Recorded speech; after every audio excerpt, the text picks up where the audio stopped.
એક ખેડૂત પુત્ર તરીકે તમારું રૈવત વર્મી કમ્પોસ્ટમાં હાર્દિક સ્વાગત કરું છું. નમસ્તે ખેડૂત મિત્રો. આજે મારે તમને જે વાત કરવી છે તે રાસાયણિક ખાતર વિશે કરવાની છે. આપણે વર્ષોથી રાસાયણિક ખાતર તો વાપરીએ છીએ અને આપણને એ પણ ખબર છે કે રાસાયણિક ખાતરથી પાકનો વિકાસ ઝડપી બને છે.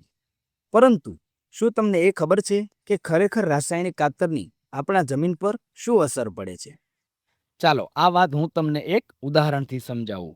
જ્યારે માણસ બીમાર પડે ત્યારે ડૉક્ટર પાસે જાય છે અને ડૉક્ટર તેને હાઈ ડોઝની દવા આપે છે, જેથી માણસ તરત સાજો તો થઈ જાય છે, પરંતુ તે શરીરને અંદરથી નબળું પાડી દે છે.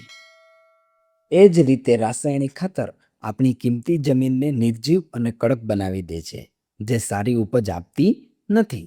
અને તેનાથી તદ્દન વિરુદ્ધ જોઈએ તો અળસિયાનું ખાતર એ જમીનની ફળદ્રુપતા તો વધારે છે, પરંતુ સાથે સાથે ભેજ સંગ્રહ કરવાની ક્ષમતા તેમજ છોડના મૂળનો વિકાસ ઝડપી બનાવે છે અને ખાસ તો આપણી જમીનને બિન ઉપજાઉ બનતી અટકાવે છે.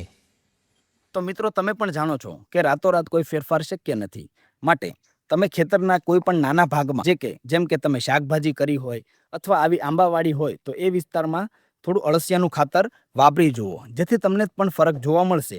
જો તમને ખરેખર વિકાસ દેખાય અને જમીનની ફળદ્રુપતામાં ફેરફાર લાગે તો આપણો સંપર્ક અવશ્યથી કરજો.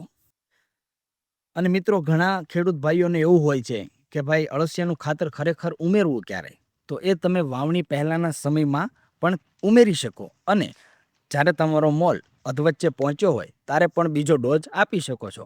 અને ખાસ તમારે જો કોઈ પણ પાક વિશે માહિતી જોતી હોય કે પાકમાં કઈ માત્રામાં આપણે અળસિયાનું ખાતર ઉમેરવું, ક્યારે ઉમેરવું, તો એના વિશે કોમેન્ટ અવશ્ય કરજો, જેનાથી આપણે એના પર ટૂંક સમયમાં જ નવો વિડીયો બનાવીશું.